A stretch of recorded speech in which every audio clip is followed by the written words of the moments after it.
On est reparti avec les petits zooms sentimentaux pour la période du mois d'août-septembre 2022. Alors les zooms sentimentaux, on va voir déjà d'un point de vue général ce que ça dit pour vous.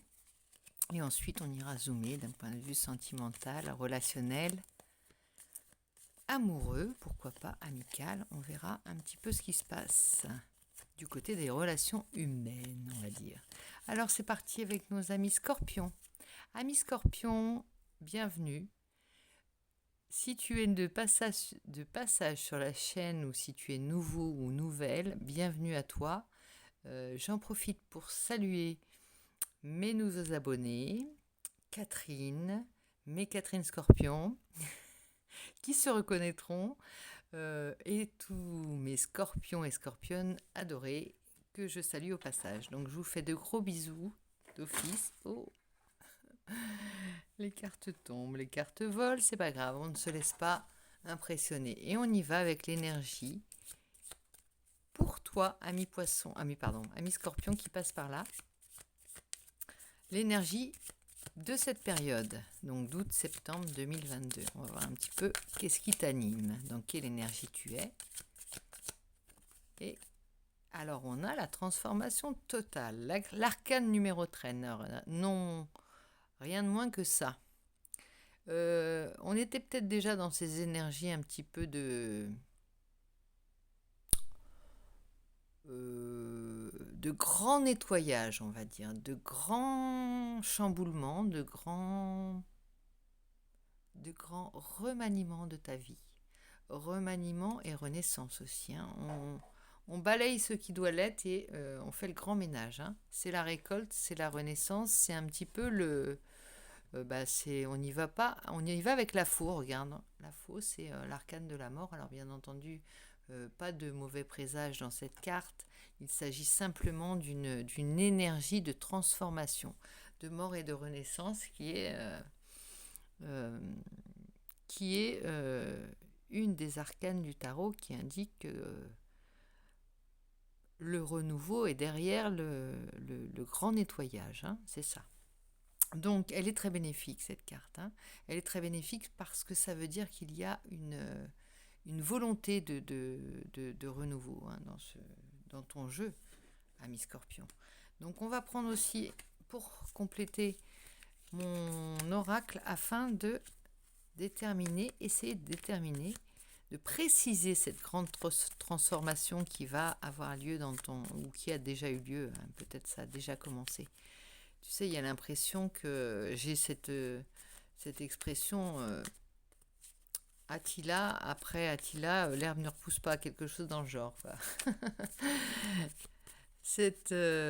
On n'y va pas, on y va vraiment avec un caterpillar, vraiment dans ton jeu. C'est parti. Alors, l'énergie du pan. On a l'énergie du pan. On a une cour. Ça veut dire que tu es entouré. Tu es entouré, alors tu es peut-être... voilà, il y a vraiment cette idée de cour autour du roi qui gravite autour de toi. Plein de monde gravite autour de toi. Une cour qui peut être peut-être un petit peu parfois... J'irais pas dire jusqu'à superficielle, mais il faut que tu fasses le tri. Il y a cette idée d'être très entouré, d'avoir beaucoup de monde autour de toi, d'avoir peut-être refait... tu passes peut-être d'une période de solitaire et puis d'un seul coup beaucoup de monde autour de toi, mais tu ressens le besoin de faire le tri un petit peu entre les vraies relations et celles qui vont... qui seront pas là dans quelques temps, quoi. Celles qui ne restent pas dans le temps, qui ne tiennent pas sur la durée. Voilà. Donc il y a aussi peut-être une notion de succès nouveau, un succès d'un seul coup, un panache qui fait que tu as beaucoup d'admirateurs ou d'admiratrices, et que on te la fait pas aussi, on te la fait pas. Il y a vraiment cette idée que tu dois faire le tri et tu n'es pas dupe de ce jeu de relations, tu sais, ça peut être un peu des relations aussi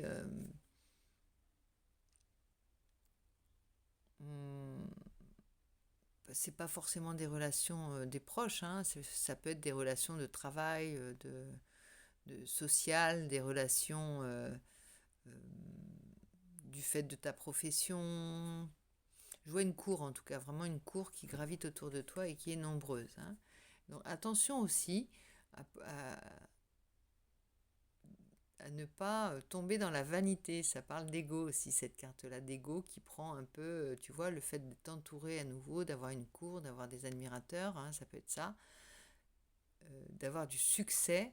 Attention à la vanité, ça peut vouloir dire ça. Enfin, toute chose qui ne dure pas dans le temps, voilà. Et c'est pour ça qu'il y a peut-être cette image de l'arcane numéro 13 là, qui est de dire je fais le tri, je sais faire la différence et je ne m'embarrasse pas avec le superficiel et avec les choses qui n'ont pas qui sont vaines aussi. Ça peut être des relations. Alors bon,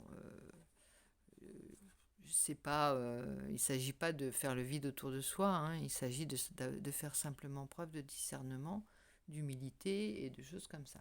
Alors, on va compléter avec le tarot mystique. Je vais mettre un peu de douceur peut-être dans cette... il va refleurir un peu après le passage de la faux.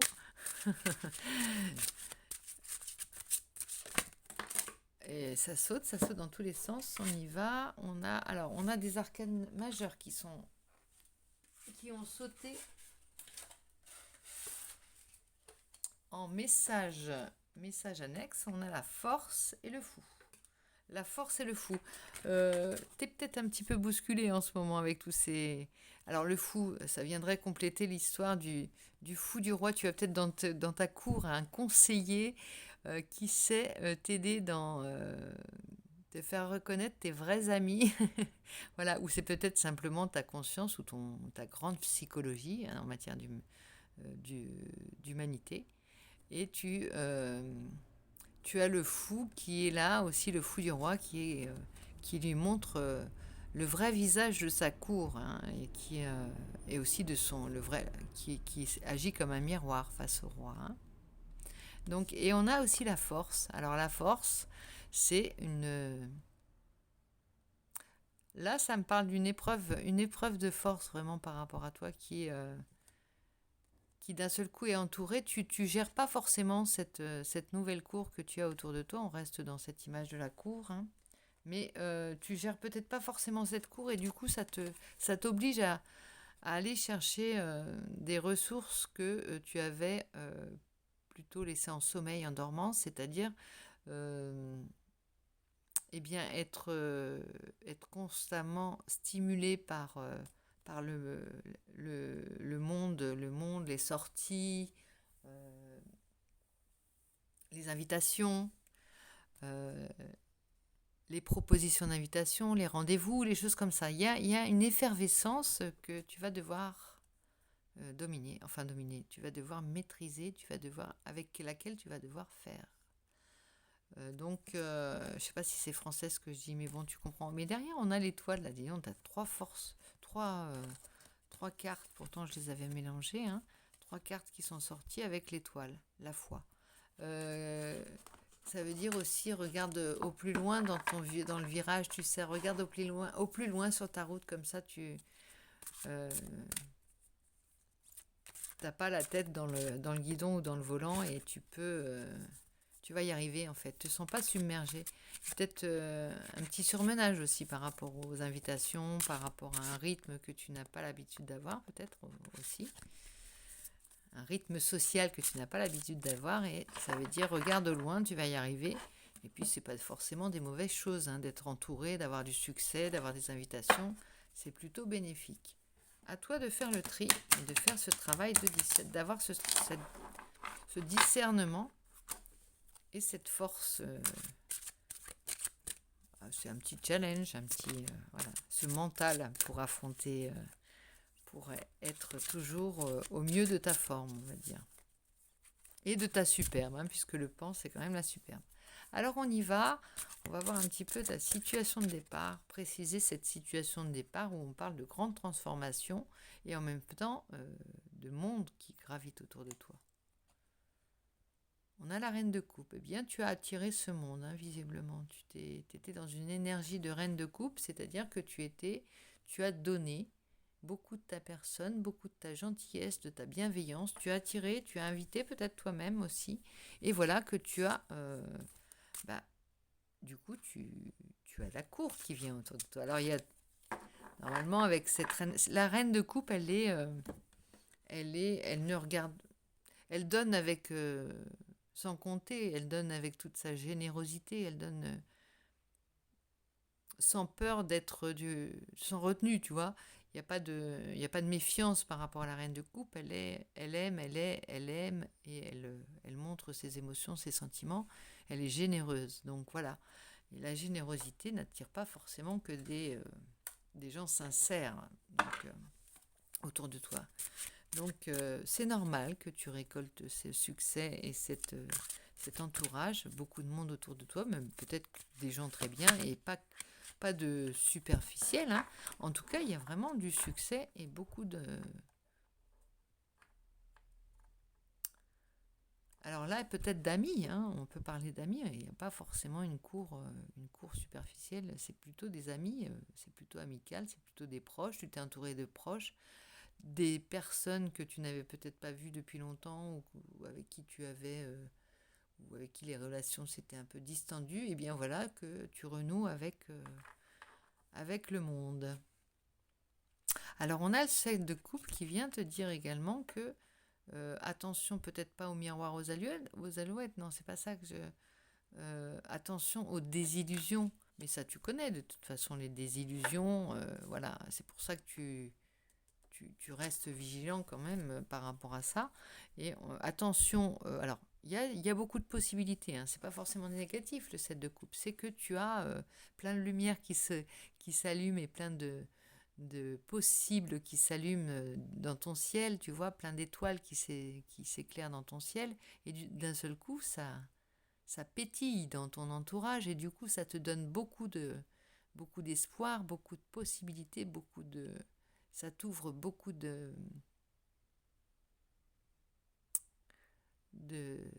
portes dans ton imaginaire, et donc, attention à bien reconnaître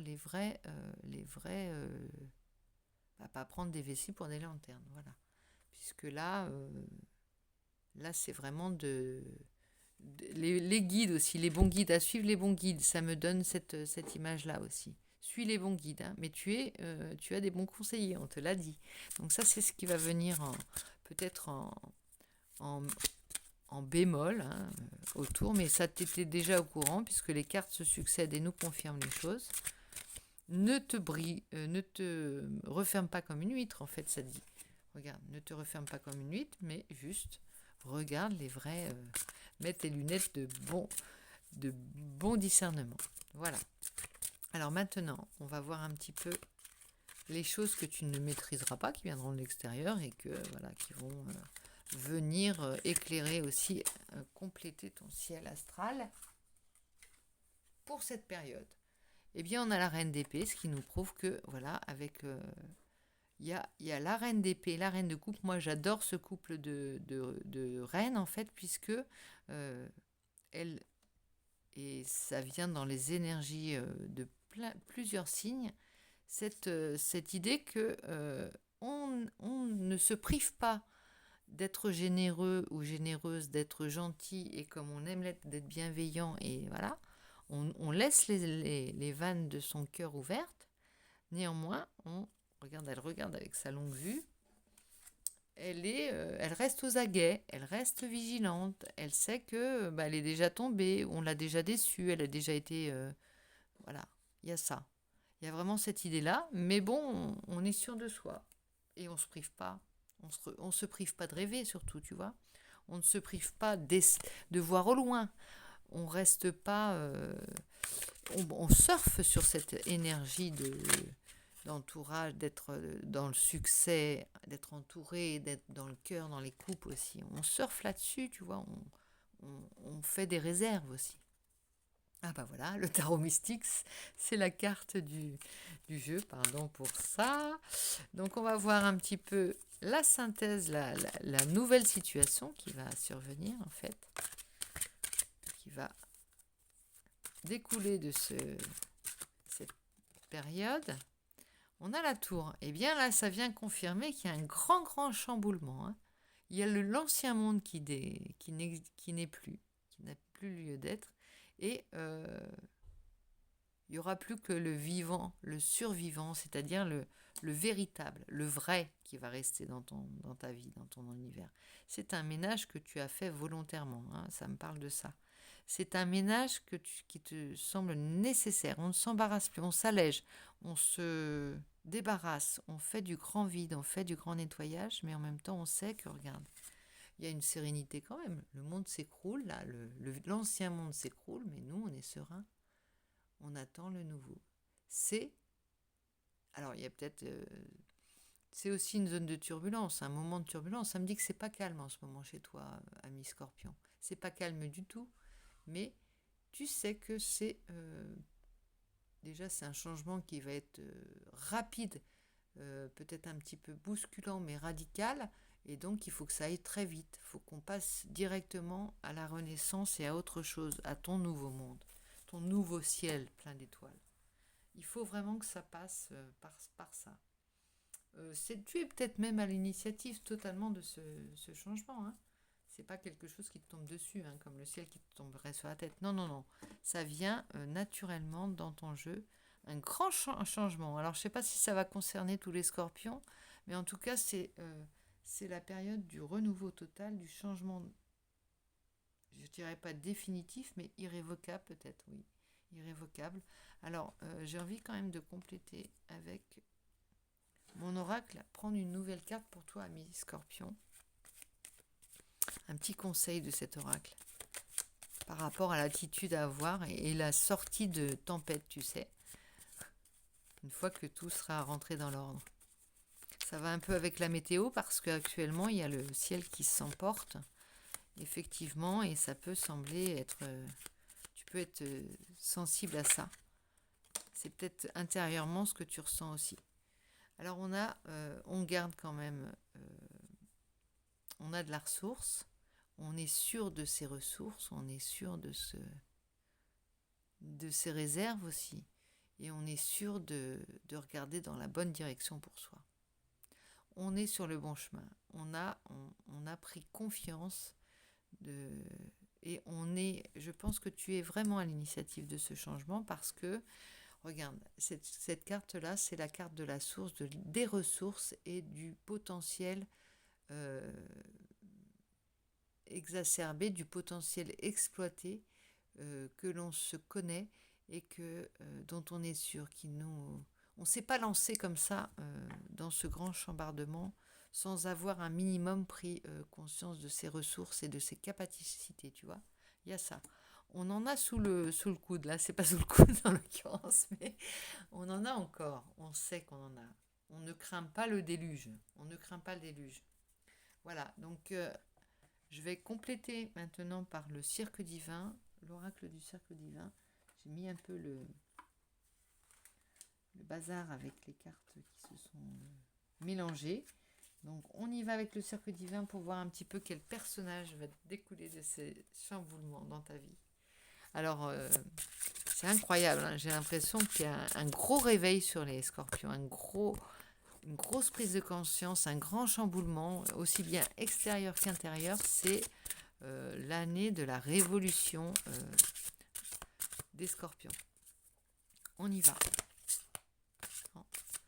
Alors, quelle est ta carte quel est ton personnage pour cette période d'août-septembre? Quel est ton personnage, ami Scorpion? Quand ça fait ça, c'est que c'est ici. Confetti. La carte 34, confetti. On va voir tout de suite ce qu'elle va dire. On a l'idée du carnaval déjà, l'idée de... ça revient un petit peu avec l'idée des personnages, tu sais, de la cour, là. Des personnages...